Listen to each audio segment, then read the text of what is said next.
I'm Katie Ferguson Guidry. I'm from Lafayette, Louisiana, and I found out that I had a mild to moderate heart condition because of a free screening that was offered by CIS. My heart health has always been very important to me in that heart disease runs in my family. My father had a heart attack, my grandfather, and so on. So making sure that I ate healthy, kept my cholesterol down, kept my blood pressure down. All of those are always something I've always kind of been very cognizant of.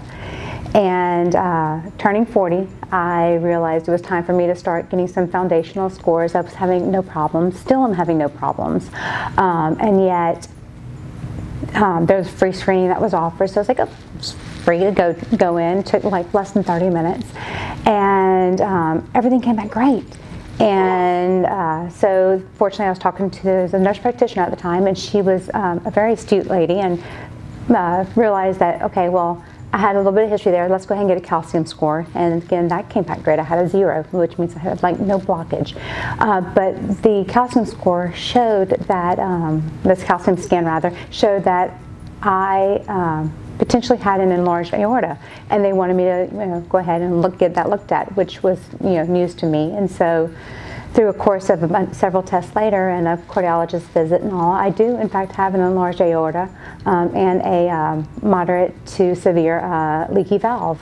I didn't really anticipate having any issues. I just kind of was going for the screening to have a foundation so that when I was in my 60s, 70s, we knew what it looked like back then. And so having found something was kind of surprising, but also reassuring that that the staff and the physicians at CIS were looking at everything. It wasn't just you had a score of 0. They're like, well, yes, you have a score of 0, everything looks great.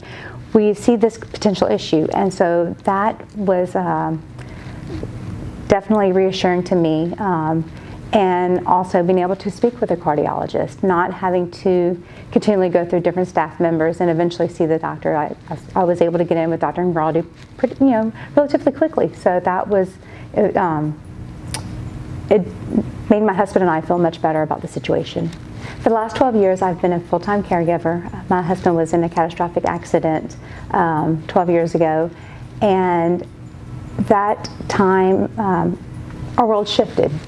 And I went from being, full force professional to a full-time caregiver, not working, staying in the home, helping him daily. While stress was still there, it's a different level of stress. And always knowing that you're taking care of someone and that someone is literally depending on you to be there to help them get through their day. A lot of times we have a tendency, especially as women, but just as humans, to not pay attention to what our bodies are telling us and what we need for our health. Being proactive is the best thing we can do for our health.